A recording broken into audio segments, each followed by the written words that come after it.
Studio Theatre Salisbury presents The Signalman by Charles Dickens.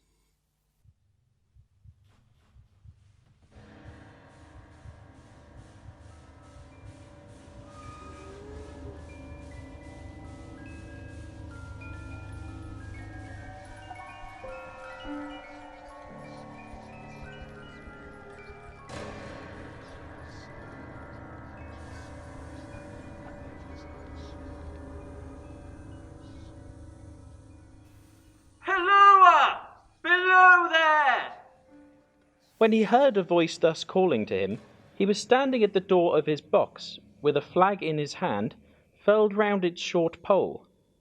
One would have thought, considering the nature of the ground, that he could not have doubted from what quarter the voice came. But instead of looking up to where I stood on the top of the steep cutting nearly over his head, he turned himself about and looked down the line.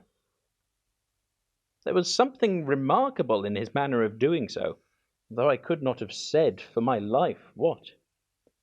But I know it was remarkable enough to attract my notice, even though his figure was foreshortened and shadowed down in the deep trench, and mine was high above him, so steeped in the glow of an angry sunset that I had shaded my eyes with my hand before I saw him at all.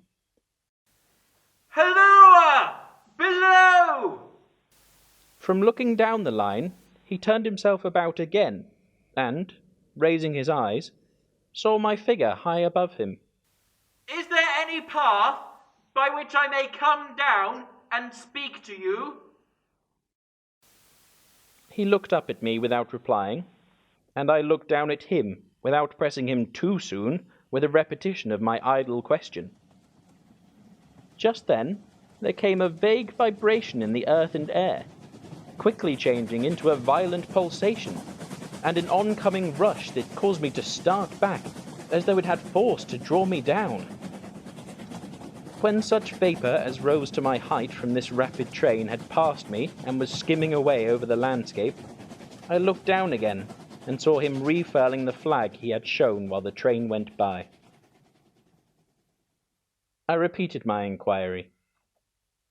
After a pause, during which he seemed to regard me with fixed attention, he motioned with his rolled-up flag towards a point on my level, some 200 or 300 yards distant. I called down to him, "All right," and made for that point. There, by dint of looking closely about me, I found a rough zigzag descending path notched out, which I followed. The cutting was extremely deep and unusually precipitate. It was made through a clammy stone that became oozier and wetter as I went down. For these reasons, I found the way long enough to give me time to recall a singular air of reluctance or compulsion with which he had pointed out the path. When I came down low enough upon the zigzag descent to see him again, I saw that he was standing between the rails on the way by which the train had lately passed, in an attitude as if he were waiting for me to appear. He had his left hand at his chin, and that left elbow rested on his right hand, crossed over his breast. His attitude was one of such expectation and watchfulness that I stopped a moment, wondering at it. I resumed my downward way, and, stepping out upon the level of the railroad and drawing nearer to him, saw that he was a dark, sallow man, with a dark beard and rather heavy eyebrows. His post was in as solitary and dismal a place as ever I saw. On either side, a dripping wet wall of jagged stone, excluding all view but a strip of sky. The perspective one way, only a crooked prolongation of this great dungeon. The shorter perspective in the other direction, terminating in a gloomy red light, and the gloomier entrance to a black tunnel, in whose massive architecture there was a barbarous, depressing, and forbidding air. So little sunlight ever found its way to this spot that it had an earthy, deadly smell, and so much cold wind rushed through it that it struck chill to me, as if I had left the natural world. Before he stirred, I was near enough to him to have touched him. Not even then removing his eyes from mine, he stepped back one step and lifted his hand. This was a lonesome post to occupy, and it had riveted my attention when I looked down from up yonder. A visitor was a rarity, I should suppose. Not an unwelcome rarity, I hoped. In me, he merely saw a man who had been shut up within narrow limits all his life, and who, being at last set free, had a newly awakened interest in these great works. To such purpose I spoke to him, but I am far from sure of the terms I used, for, besides that I am not happy in opening any conversation, there was something in the man that daunted me.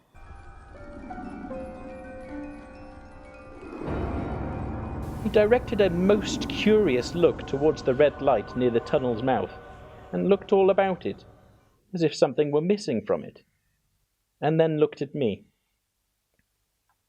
"That light is part of your charge, is it not?" Don't you know it is? The monstrous thought came into my mind as I perused the fixed eyes and the saturnine face, that this was a spirit, not a man. I have speculated since whether there may have been infection in his mind. In my turn, I stepped back, but in making the action, I detected in his eyes some latent fear of me. This put the monstrous thought to flight. "You look at me as if you had a dread of me." I was doubtful whether I had seen you before. "Where?" He pointed to the red light he had looked at. "There?" Yes. "My good fellow, what should I do there? However, be that as it may, I never was there, you may swear." I think I may. Yes, I am sure I may.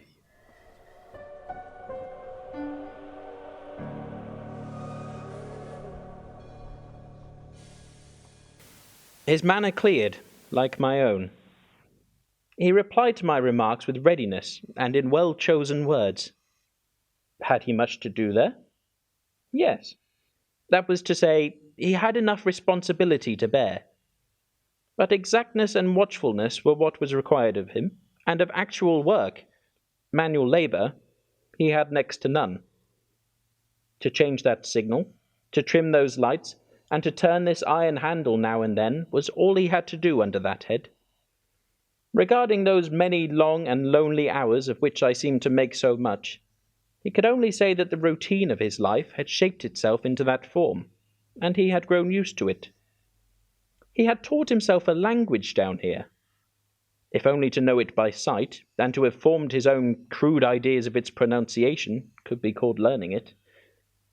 He had also worked at fractions and decimals, and tried a little algebra, but he was, and had been as a boy, a poor hand at figures. Was it necessary for him when on duty always to remain in that channel of damp air? And could he never rise into the sunshine from between those high stone walls? Why, that depended upon times and circumstances. Under some conditions there would be less upon the line than under others, and the same held good as to certain hours of the day and night. In bright weather, he did choose occasions for getting a little above these lower shadows, but, being at all times liable to be called by his electric bell, and at such times listening for it with redoubled anxiety, the relief was less than I would suppose. He took me into his box, where there was a fire, a desk for an official book in which he had to make certain entries, a telegraphic instrument with its dial face and needles, and the little bell of which he had spoken.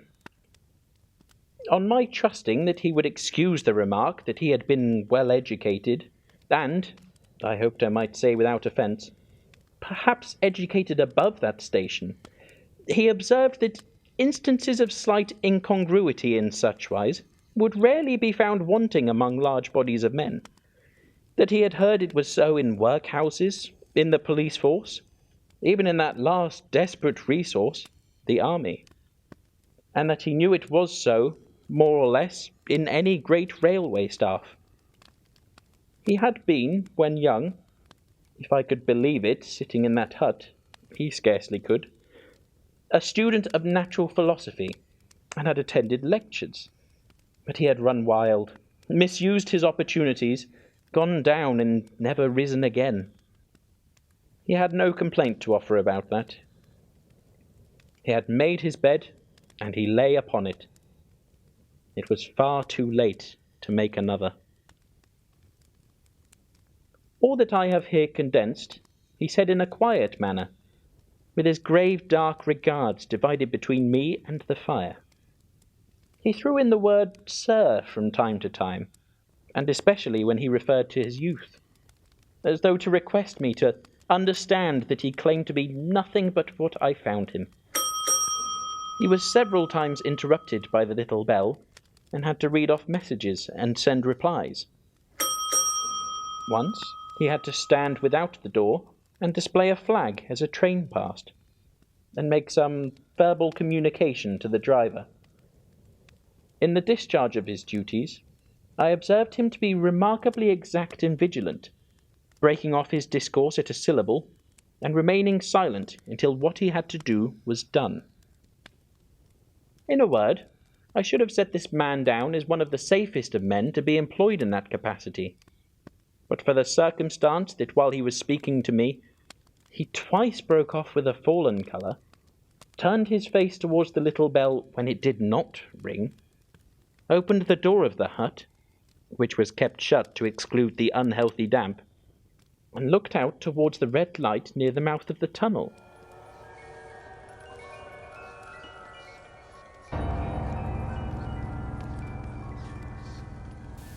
On both of those occasions, he came back to the fire with the inexplicable air upon him which I had remarked, without being able to define.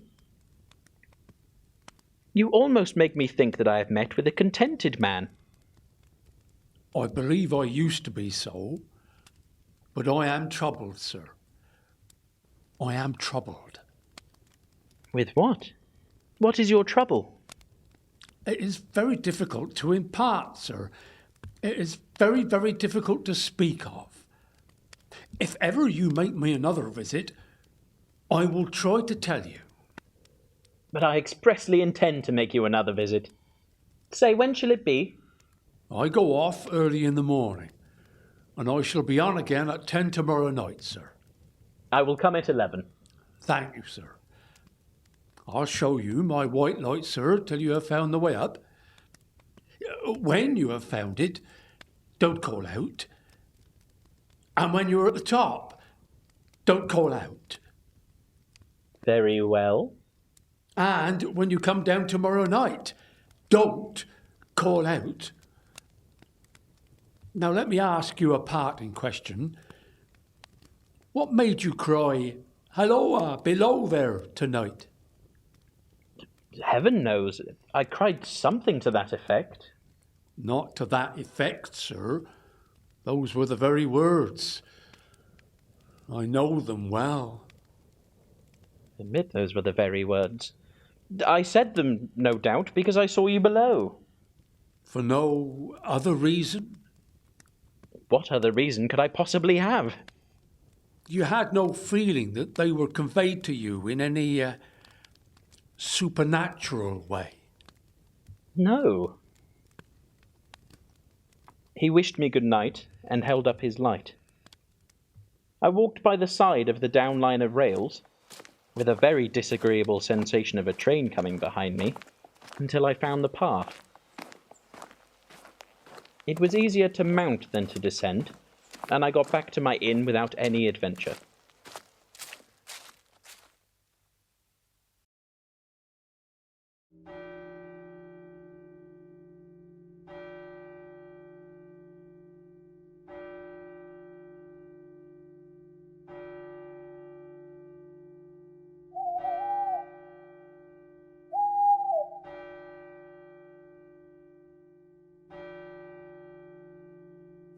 Punctual to my appointment, I placed my foot on the first notch of the zigzag next night as the distant clocks were striking 11.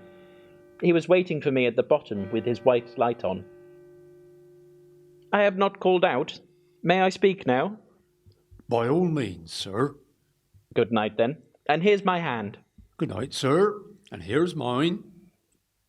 With that, we walked side by side to his box, entered it, closed the door, and sat down by the fire. I have made up my mind, sir, that you shall not have to ask me twice what troubles me. I took you for someone else yesterday evening that troubles me. That mistake? No, that someone else. Who is it? I don't know. Like me? I don't know. I never saw the face. The left arm is across the face, and the right arm is waved, violently waved, this way. I followed his action with my eyes, and it was the action of an arm gesticulating with the utmost passion and vehemence. For God's sake, clear the way. One moonlit night, I was sitting here when I heard a voice cry, "Halloa, below there." Well, I started up, looked from that door, and saw this someone else standing by the red light near the tunnel, waving as I just now showed you. The voice seemed hoarse with shouting, and it cried, "Look out, look out." And then, again, "Halloa, below there, look out." Well, I caught up my lamp, turned it on red, and ran towards the figure, calling, "What's wrong? What has happened? Where?" It stood just outside the blackness of the tunnel, and I advanced so close upon it that I wondered at its keeping its sleeve across its eyes. I ran right up at it, and had my hand stretched out to pull the sleeve away when it was gone. Into the tunnel? No, I ran on into the tunnel 500 yards. I stopped and held up my lamp above my head and saw the figures of the measured distance, and saw the wet stains stealing down the walls and trickling through the arch. I ran out again, faster than I had run in, for I had a mortal abhorrence of the place upon me. And I looked all around the red light, with my own red light, and I went up the iron ladder to the gallery atop of it, and I came down again and ran back here. I telegraphed both ways. An alarm has been given. Is anything wrong? The answer came back both ways. All well.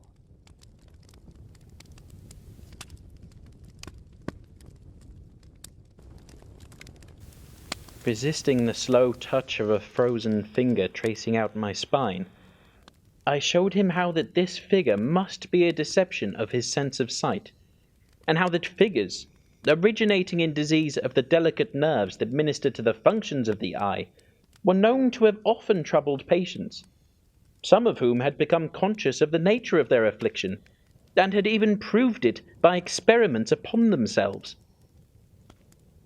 As to an imaginary cry, do but listen for a moment to the winds in this unnatural valley while we speak so low, and to the wild harp it makes of the telegraph wires.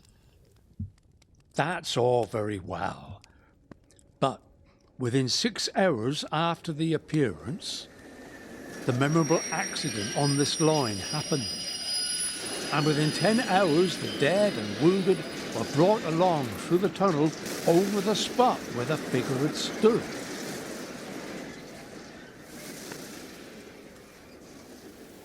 A disagreeable shudder crept over me, but I did my best against it. It was not to be denied that this was a remarkable coincidence, calculated deeply to impress his mind. But it was unquestionable that remarkable coincidences did continually occur, and they must be taken into account in dealing with such a subject. Though to be sure, I must admit, I added, for I thought I saw that he was going to bring the objection to bear upon me, men of common sense did not allow much for coincidences in making the ordinary calculations of life. This was just a year ago.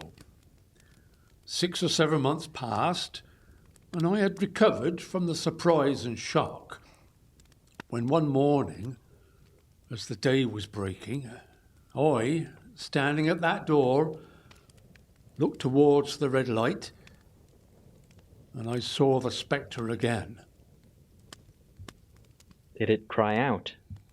No, it was silent. Did it wave its arm?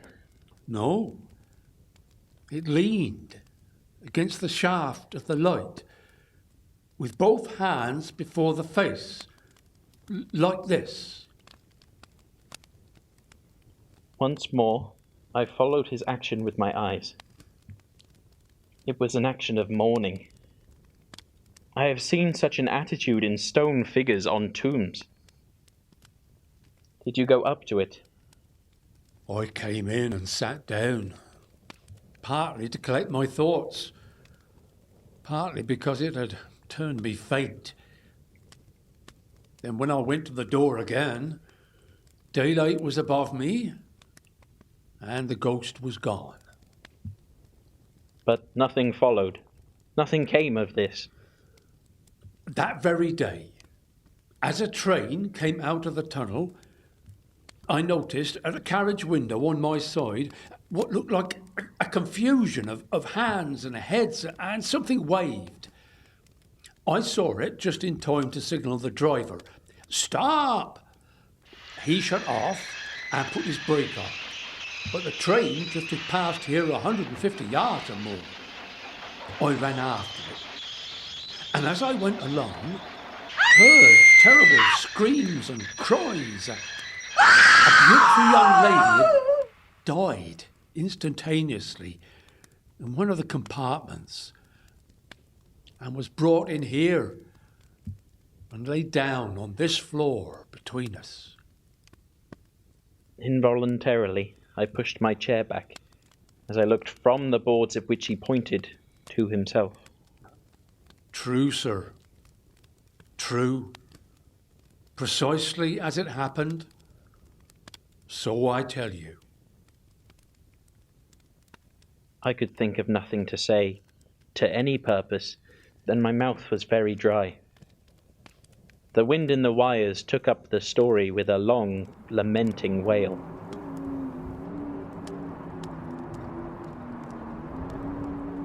Now, sir, mark this and judge how my mind is troubled. The spectre came back a week ago. Ever since, it has been there, now and again by fits and starts. At the light? At the danger light. What does it seem to do? For God's sake, clear the way. I have no peace or rest for it. It calls to me, for many minutes together, in an agonised manner. Below there, look out, look out. It stands, waving to me, and it rings my little bell. Did it ring your bell yesterday evening when I was here, and you went to the door? Twice. Why, see how your imagination misleads you. My eyes were on the bell, and my ears were open to the bell, and if I am a living man, it did not ring at those times. No, nor at any other time, except when it was rung in the natural course of physical things by the station communicating with you. I have never made a mistake as to that yet, sir. I have never confused the spectre's ring with the man's. The ghost's ring is a strange vibration in the bell that derives from nothing else. And I have not asserted that the bell stirs to the eye. I don't wonder that you failed to hear it. But I heard it. And did the spectre seem to be there when you looked out? It was there. Both times? Both times. Will you come to the door with me and look for it now? He bit his underlip as though he was somewhat unwilling, but arose. I opened the door and stood on the step while he stood in the doorway. There was the danger light. There was the dismal mouth of the tunnel. There were the high, wet stone walls of the cutting. There were the stars above them. Do you see it? No, it is not there. Agreed. We went in again, shut the door, and resumed our seats. I was thinking how best to improve this advantage, if it might be called one, when he took up the conversation in such a matter-of-course way, so assuming that there could be no serious question of fact between us, that I felt myself placed in the weakest of positions. By this time, you will fully understand, sir, that what troubles me so dreadfully is the question, what does the spectre mean? I'm not sure that I do fully understand. What is its warning against? What is the danger? Where is the danger?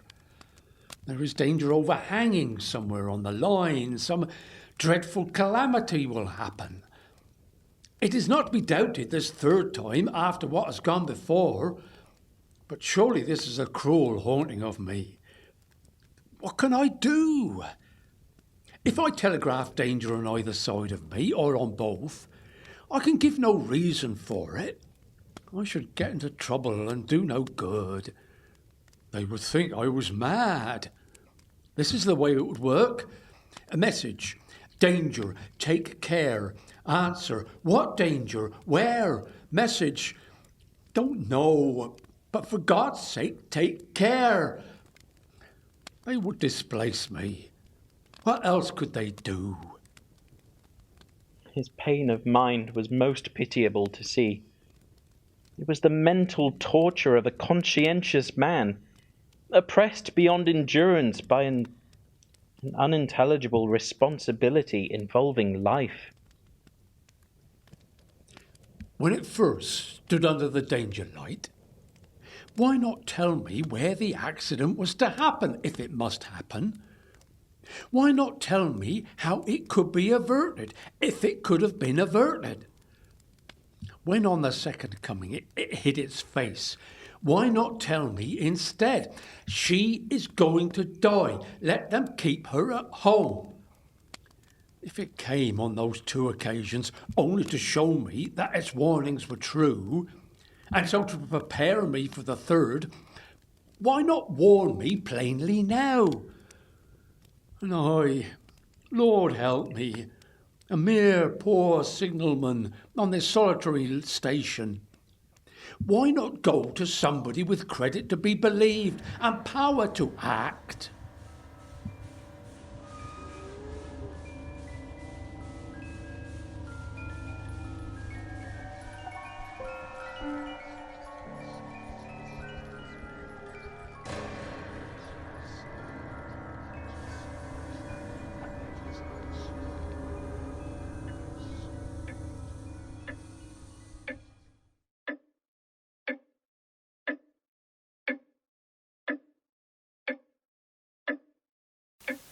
When I saw him in this state, I saw that for the poor man's sake, as well as for the public safety, what I had to do for the time was to compose his mind. Therefore, setting aside all question of reality or unreality between us, I represented to him that whoever thoroughly discharged his duty must do well, and that at least it was his comfort that he understood his duty, though he did not understand these confounding appearances. In this effort, I succeeded far better than in the attempt to reason him out of his conviction. He became calm. The occupations incidental to his post as the night advanced began to make larger demands on his attention, and I left him at 2 in the morning. I had offered to stay through the night, but he would not hear of it. That I more than once looked back at the red light as I ascended the pathway, that I did not like the red light, and that I should have slept but poorly if my bed had been under it, I see no reason to conceal. Nor did I like the 2 sequences of the accident and the dead girl. I see no reason to conceal that either.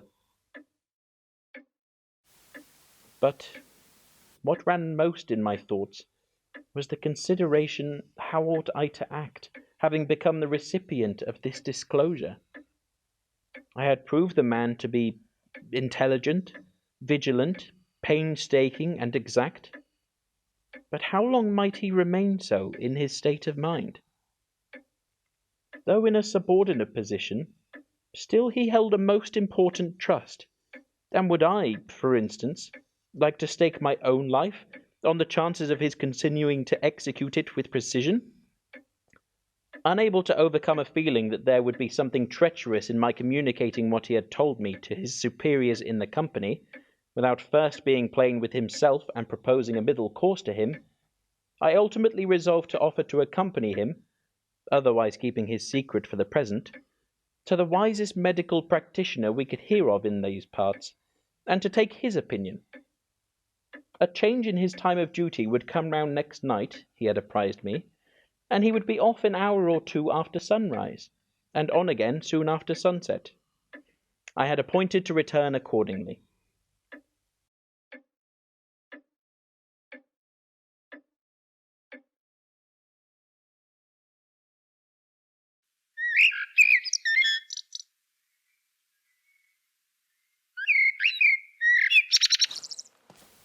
Next evening was a lovely evening, and I walked out early to enjoy it. The sun was not yet quite down when I traversed the field path near the top of the deep cutting. I would extend my walk for an hour, I said to myself, half an hour on and half an hour back, and it would then be time to go to my signalman's box. Before pursuing my stroll, I stepped to the brink and mechanically looked down from the point from which I had first seen him.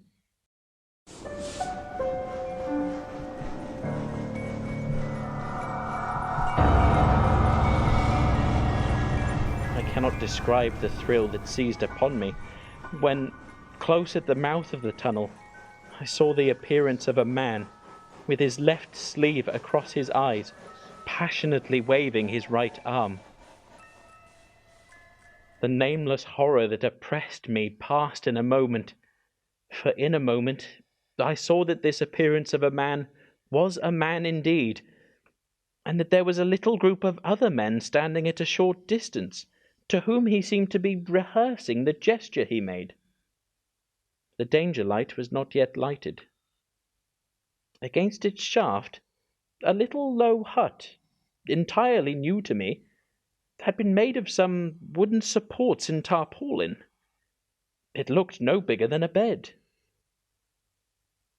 With an irresistible sense that something was wrong, with a flashing, self-reproachful fear that fatal mischief had come of my leaving the man there, and causing no one to be sent to overlook or correct what he did, I descended the notched path with all the speed I could make.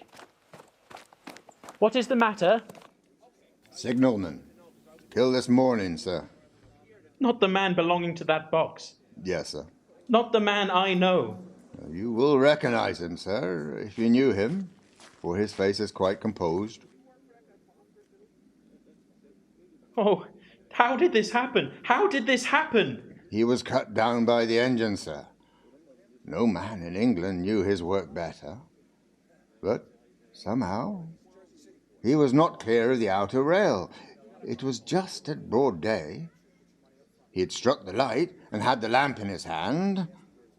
As the engine came out of the tunnel, his back was towards her, and she cut him down.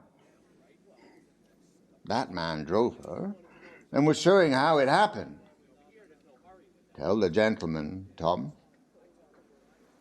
Coming round the curve in the tunnel, sir, I saw him at the end, like as if I saw him down a perspective glass. There was no time to check speed, and I knew him to be very careful. As he didn't seem to take heed of the whistle, I shut it off when we were running down upon him, and called to him as loud as I could call. What did you say? I said, "Below there! Look out! Look out! For God's sake, clear the way!" Oh, my God. It was a dreadful time, sir. I never left off calling to him. I put this arm before my eyes, not to see, and I waved this arm to the last, but it was no use.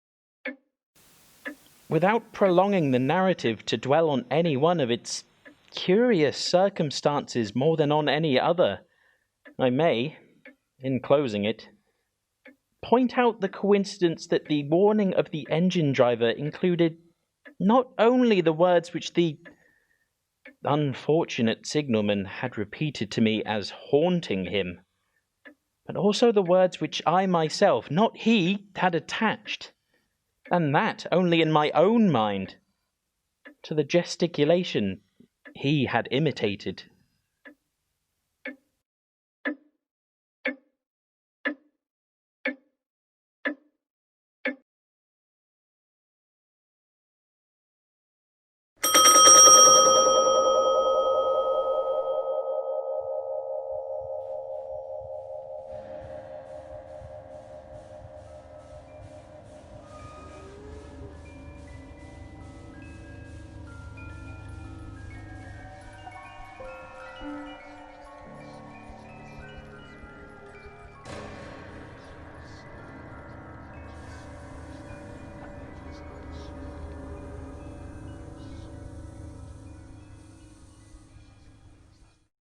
You have been listening to The Signalman by Charles Dickens. The part of the man was played by Chris Hamilton Brain. The part of the signalman was played by Alistair Faulkner. The worker was Anthony von Loritz and Tom Fraser Adams. Sound was produced by Oliver Gale and the original music composed by Steve Porter. This was a Studio Theatre Salisbury audio production, directed by Linda and Colin Heyman.